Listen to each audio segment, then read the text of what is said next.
याची काय गरज नव्हती. तो आता खुश झाला एवढंच खूप आहे. काल रडत होता. राहू दे रे, कशाला राहू दे, राहू दे. अरे राहू दे, राहू दे.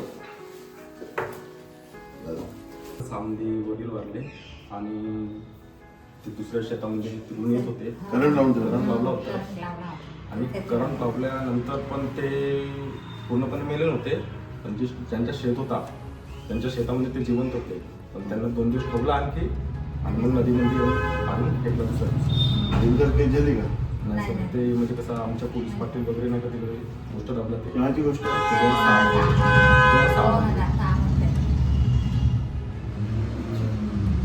त्याची केस विचारली होती तुम्ही?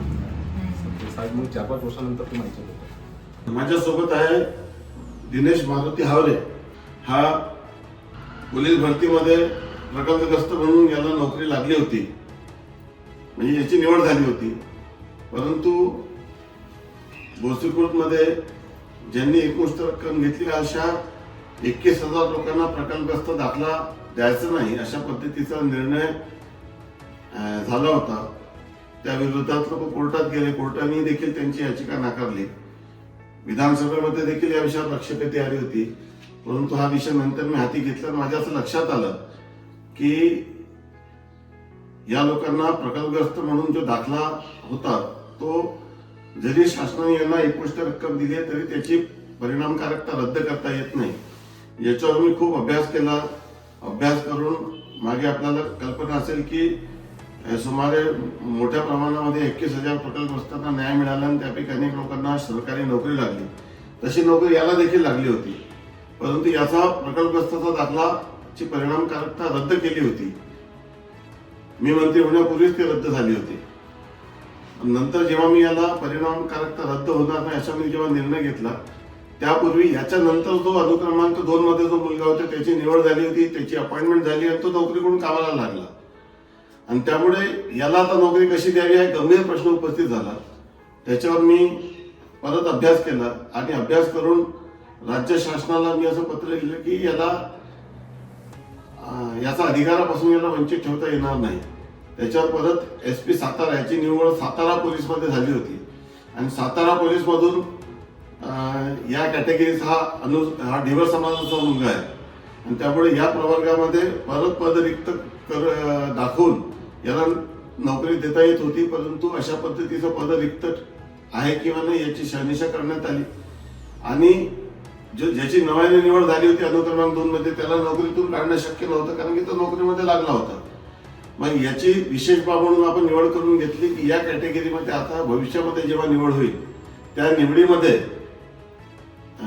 या कॅटेगरीमध्ये याला नोकरी मिळालेली आहे असं बोलून याला विशेष बाब म्हणून मी प्रस्ताव मंत्रालयात मागितला. माननीय मुख्यमंत्री देवेंद्रजी फडणवीस साहेब यांनी देखील याला मान्यता दिली आणि आता कालच याची मंत्रालयातून जिल्हाधिकारी आपल्या SP साताराला पत्र गेलं की याला तात्काळ नियुक्ती आदेश द्या आणि आता हा पोलीस दलामध्ये याची भरती होणार आहे. याची गेलेली नोकरी मला मिळवून देता आली आणि याला न्याय देता आला. हा खरं म्हणजे याचे वडील नाही, ते वडील करंट लागून कुठल्या शेतामध्ये मरण पावले होते. दुर्दैवाने त्यांचा मृत्यू झाला. परंतु आईचं भरण पोषण हा करत होता आणि आज याला पोलीस दलामध्ये नोकरी लागली. याला खूप खूप माझ्या शुभेच्छा आहेत. हा काल खूप रडत होतो मी याला फोन केला तेव्हा, पण जेव्हा याची ऑर्डर मी याला पाठवली याला खूप आनंद झाला आणि आज याला पोलीस दलामध्ये आता निवड याची मान्य होऊन याला नोकरी मिळणार आहे. एका प्रकल्पग्रस्ताला त्याच्या वंचित हक्क मला मिळवून देता आला, ते मिळू शकत नव्हतं. परंतु माझा कायद्याचा अभ्यास आहे, मंत्रालयामध्ये माझा फॉलोअप आहे, विषयाचा खोलात मी गेलो. गोसीखुर्दच्या सर्व प्रकल्पग्रस्तांना न्याय मिळाला. त्या न्यायामध्ये हा वंचित राहिला होता, हा एकमेव माणूस वंचित राहिला होता. असे बाकीच्या सर्व लोकांना नोकरी मिळाली परंतु याला मिळाली नव्हती. परंतु यांनी गमावलेली नोकरी याला परत मिळवून देता आली याचा मला खूप आनंद आहे. मला देखील खूप एक सुखद अनुभूती यातून होत आहे की गरीब माणसाला त्याचा न्याय मिळवून देऊ शकलो.